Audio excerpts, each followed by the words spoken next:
assalaamu calaykum. caadooyinka waxaa loo kala qaadaa kuwa fiican oo qofka noloshiisa horay u riixayo iyo kuwa xun oo lagu magacaabo caadooyin xunxun. si aan uga fogaanno caadooyinka xunxun, halkan waxaan ku soo gudbinaynaa 8 caado xun oo inta badan la isku raacay in ay qofka noloshiisa fashil ku keenayaan. caadada koowaad, in aad fashilkaada dusha u saarta cid kale. inaad eedaysa dadka kale adigoo leh adinkaa sabab u ah xaaladda aan ku suganahay. inaad mashaakilkaada dadka ku eedayso waxaa ka dhalanayo inaad isku qanciso gaaridda xal. inaad adigu tahay sidoo kale qof dhammaystiran, mashaakilkaana ay dad kale sabab u yihiin, taasoo kaa hor istaagayso raadinta xal. maadaama aad niyadda gashatay in mashaakilkaada dadka kale ay mas'uul ka yihiin ama ayagu ay sababeen, waxaa adag in aad xal hesho, sababtoo ah meel uuna xal ku jirin ayaad ka raadinaysaa. eedaynta dadka kale waxay kaa hor istaagaysaa ka barashada qaladaadkaada, in aad gafafkaada ka barato. caadada labaad, in aad isbarbar dhigto dadka kale, noloshaada la sinto nolosha dadka kale. noloshaan aan nool nahay, ilaahay qof walba si gooni ah ayuu u abuuray, wuxuuna leeyahay nolol u gaara oo ka duwan nololaha dadka kale. haddii qof aad saaxiibo tihiin tusaale ahaan aad u aragto in uu xaqiijiyo wax aadan xaqiijinin, ha ismurjin, hana isu arkin in aad ka liidato qofkaas. waxaad isbarbar dhigtaa sida aad shalay ahayd adiga, wixii kugu soo kordhay, naftaada dib ugu laabo, isweydii 5 sano ka hor sidaan ahaa maxaa iska kay beddelay, sannadkii la soo dhaafay maxaan xaqiijiyey. qiyaas waxaa kuugu filan naftaada inaad adiga isxisaabiso guulaha aad xaqiijisay iyo waxyaabaha aad ku fashilantay si aad isu saxdo. caadada saddexaad, kalsooni la'aan, in aadan isku kalsoonayn. albaabka ugu horreeya ee fashilka laga galo waa in qofku rumeeyo in uuna waxba ahayn, in laga caqli badan yahay, go'aan uuna qaadan karin, in wax loo sheegay wax aanan ahayn uusan samayn karin, ra'yina uusan lahayn, taasoo in qofka noloshiisa ay ku tiirsan tahay dadka kale. in haddii ay mashaakil soo wajahaan uu sugo qof u xalliyo, qof wax u sheego, qof ku dhaho sidaan samee. waxaad ogaataa qofka xaaladda uu ku sugan yahay noloshiisa cid oga aqoon badan ma lahan. kalsoonida waa shay aad iyo aad muhiim u ah. inta aad isku kalsoon tahay, aad aaminsan tahay awoodaha uu ilaahay ku siiyey, in aad tahay qof dhammaystiran, waxaad awooddaa in aad waxyaabo badan xaqiijiso.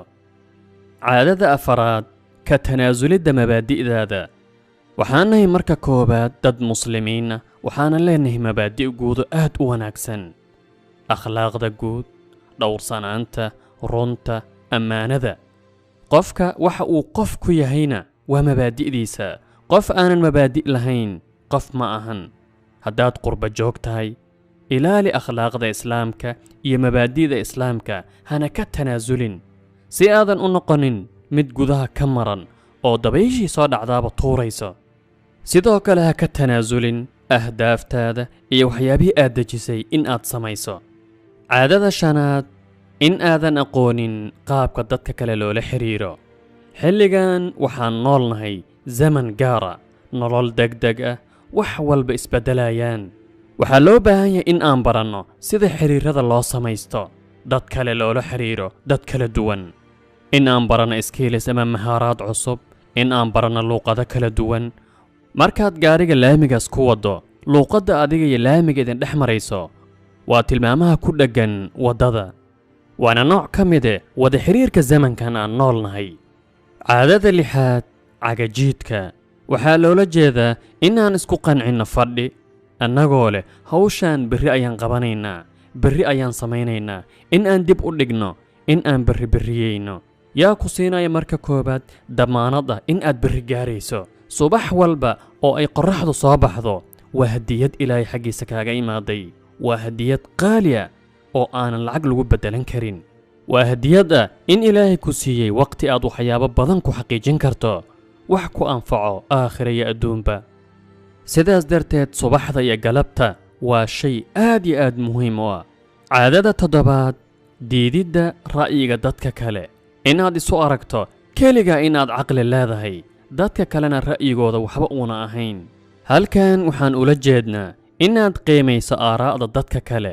in aad ku raacdo ama aad diiddo waa arrin kale, laakiin ha ka soo qaadin in uuna waxba ahayn.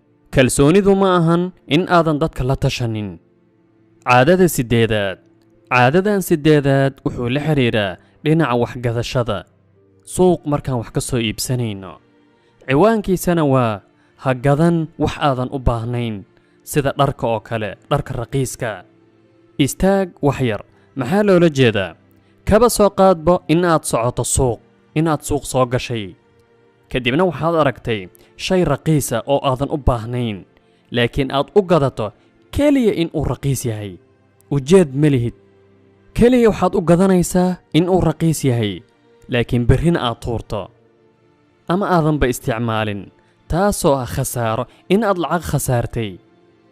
waxaad soo gadatay shay aadan u baahnayn keliya inuu raqiis yahay, laakiin berrina aad tuurto.